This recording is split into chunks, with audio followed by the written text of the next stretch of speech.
Je m'appelle Daniel Mercier, ça fait 20 ans que j'habite la France, puis je suis un physiologiste de l'exercice et entraîneur.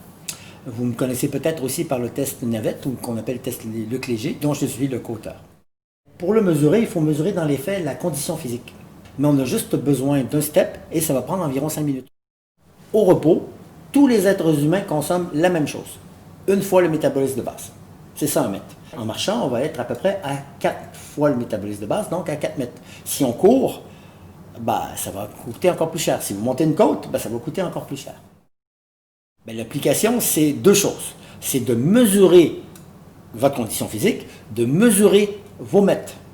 Il faut savoir que ça varie beaucoup d'un individu à l'autre. Des insuffisants rénaux dialysés, leur maximum peut être à 2 mètres. C'est pour ça que la vie est très difficile, parce que dès que tu marches, ils sont essoufflés. Et ça peut aller jusqu'à...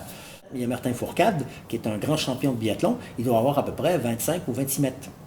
Donc, lui, marcher à 4 km/h, ça représente à peine 15% de son maximum. Pour certaines personnes, ça peut représenter 100%, donc ça devient difficile. Une fois qu'on a l'évaluation, qu'on a le diagnostic, ça nous permet de donner des séances d'entraînement qui sont adaptées à chacun et qui permettent une amélioration des mètres, donc du capital santé, donc une augmentation de l'immunité, une diminution du risque, et pour ceux que ça intéresse, ça même augmenter la performance si vous voulez faire par exemple un marathon ou autre chose. Plus vous avez de mètres, plus vous avez un bon capital santé qui évite la plupart des maladies comme le diabète de type 2, les maladies cardiaques, et qui évite les formes graves du coronavirus. Mais l'AVMA, c'est juste une des expressions de la DMET. C'est vitesse maximale aérobie et ça s'exécute en course à pied. Tandis que dans le cadre de ce qu'on fait, on peut le faire sur un simple step et l'évaluation et l'entraînement, ou une simple marche d'escalier, ou si vous avez accès à un tapis roulant, un vélo, un elliptique ou un rameur, vous pouvez le faire sur tous ces appareils-là. L'intensité doit être relativement élevée.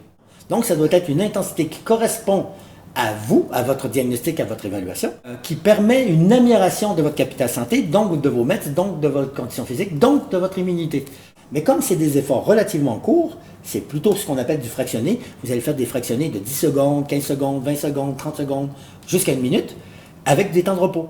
2 à 3 séances d'entraînement de 10 à 15 minutes sont suffisantes pour améliorer votre capital santé.